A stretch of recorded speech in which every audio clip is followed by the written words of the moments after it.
அடுத்து இன்னைக்கு பார்க்க போகிறது வந்து திருக்குறள், திருவள்ளுவர் இவங்களை பற்றிய புகழுரைகள் என்னென்ன எழுதியிருக்காங்க, எந்த மாதிரி எழுதியிருக்காங்க அப்படிங்கிறதான். திருக்குறள், திருவள்ளுவர் பற்றிய புகழுரையில் முதலாவதாக கொடுத்துருக்கிறது ஆளும் வேலும் பள்ளுக்குருதி, நாளும் இரண்டும் சொல்லுக்குருதி என்ற பழமொழி. இந்த பழமொழியை பேஸ் பண்ணி நிறைய ப்ரீவியஸ் இயர் கொஸ்டின் இருக்குது. ஸோ அடுத்தடுத்து வர்றதுக்கான வாய்ப்புகளும் அதிகம்தான். எப்பயுமே ஆலமரத்தில் இருக்கிற குச்சியும் வேப்ப மரத்து குச்சியும் நம்ம எப்படி பல்லுக்கு உறுதியும் நம்ம பல் துளக்கிறதுக்கு எப்படி பயன்படுத்துகிறோமோ அதே மாதிரி இந்த நாலடியார் பாடல், நாளும் அப்படிங்கிறது நாலடியார் பாடலையும், இரண்டும்ங்கிறது திருக்குறளையும் குறிக்குது. இதுவும் வந்து ரொம்ப உறுதியான சொற்களை கொண்டிருக்கக்கூடிய பாடல்கள் அப்படின்னு சொல்லி சொல்கிறாங்க. அடுத்து பழகு தமிழ் சொல்லருமை நாளிரண்டில், இங்கேயும் அதே மாதிரி அந்த நாள் இரண்டில் அப்படிங்கிற வார்த்தையில் நான்குங்கிறது நாலடியாரையும் இரண்டுங்கிறது திருக்குறளையும் தான் சொல்கிறாங்க. பழகு தமிழ் சொல்லருமை நாளிரண்டில் அப்படின்னு. அடுத்த உதாரணமாக தமிழ் மாதின் இனிய உயிர்நிலை என்று போற்றப்படும் நூல். இதுவும் வந்து நம்மளுக்கு கேட்குற கேள்விதான், ப்ரீவியஸ் இயர் கொஸ்டினில் நிறைய வந்திருக்கு. தமிழ் மாதின் இனிய உயிர்நிலை அப்படின்னு போற்றப்படக்கூடிய ஒரு நூல் தான் நம்மளுடைய திருக்குறள். வள்ளுவன் தன்னை உலகினிக்கே தந்து வான் புகழ் கொண்ட தமிழ்நாடு. மோஸ்ட்லி நம்மளுக்கு பாரதியார், பாரதிதாசன் இவர்களுடைய கூற்றுகளில் வந்து கன்ஃபியூஷன் நடக்கிறதுக்கான வாய்ப்பு இருக்குது.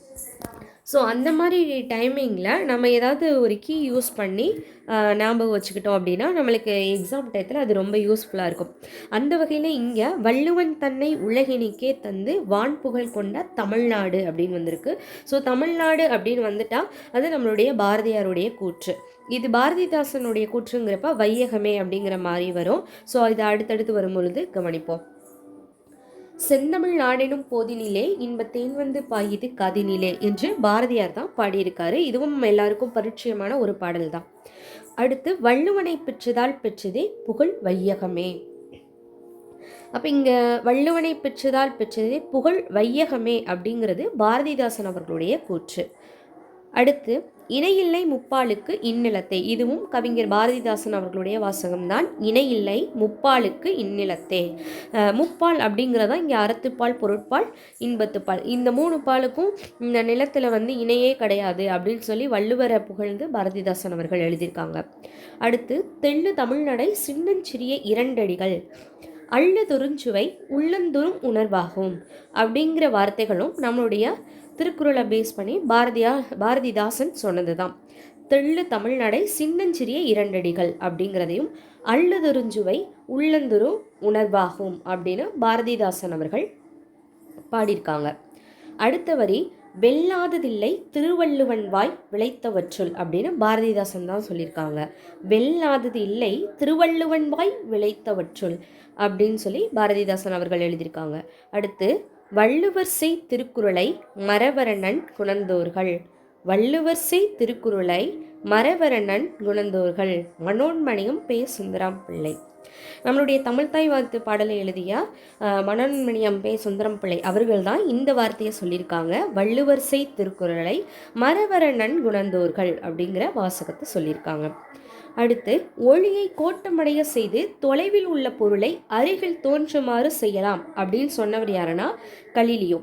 இது எதற்காக கொண்டுட்டு வந்திருக்காங்க அப்படின்னா இந்த வார்த்தையை இடையில கலீலியோ கண்டுபிடிச்ச அந்த கண்டுபிடிப்பை ஏற்கனவே திருவள்ளுவர் வந்து திருக்குறளில் சொல்லியிருக்காரு அப்படிங்கிற ஒரு உதாரணத்திற்காக இங்கே சொல்லியிருக்காங்க.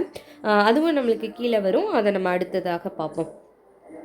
அணுவை துளைத்து ஏழ் கடலை புகட்டி குறுகத்தரித்த குறள் என்று திருக்குறளுடைய திட்பமும் நுட்பமும் கருதி ஔவையார் புகழ்ந்துள்ளார். ஸோ அணுவை துளைத்து, இதே மாதிரி நம்ம கடுகை துளைத்து அப்படின்னு இடைக்காடனாருடைய வாசகத்தையும் பார்ப்போம். இங்கே நம்மளுக்கு இருக்கிறது அணுவை துளைத்து ஏழ் கடலை புகற்றி குறுகத்தரித்த குறள் அப்படின்னு ஔவையார் அவர்கள் தான் திருக்குறளை பாராட்டியிருக்காங்க. தமிழருடைய வாழ்வியல் இலக்கணம் என போற்றப்படும் நூல் திருக்குறள். ஸோ இதுவும் நம்மளுக்கு ப்ரீவியஸ் இயர் கொஸ்டின் தான். தமிழருடைய வாழ்வியல் இலக்கணமாக கருதப்படுவது எது?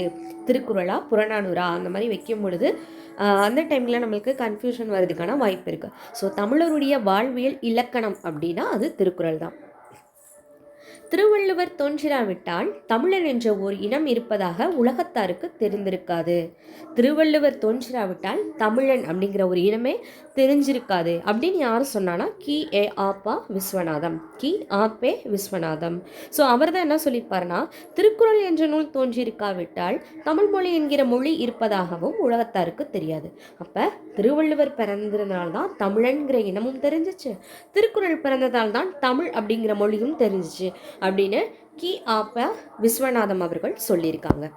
அடுத்ததா, சொல்லழகும் பொருளழகும் ஒருங்கே ஒளிரும் திருக்குறளை வாழ்க்கைக்கு விளக்கமாக கொள்வதுதான் சால பொருத்தம் அப்படின்னு சீத்தலை சாத்தனார் அவர்கள் சொல்லியிருக்காங்க. நம்ம மணிமேகலை இயற்றிய சீத்தலை சாத்தனார் தான். எந்த நூல் அப்படின்னா திருவள்ளுவ மாலை. சொல்லழகும் பொருளழகும் ஒருங்கே ஒளிரும் திருக்குறளை வாழ்க்கைக்கு விளக்கமாக கொள்வது சால பொருத்தம் அப்படிங்கிற கூற்று சீத்தலை சாத்தனாருடையது. அவர் திருவள்ளுவ மாலையில் இதை சொல்லியிருக்காரு. திருவள்ளுவ மாலைங்கிறது கிட்டத்தட்ட ஒரு 55 பாடல்கள் இருக்கக்கூடியது. இந்த 55 பாடல்களுமே 53 புலவர்களால் இயற்றப்பட்டது.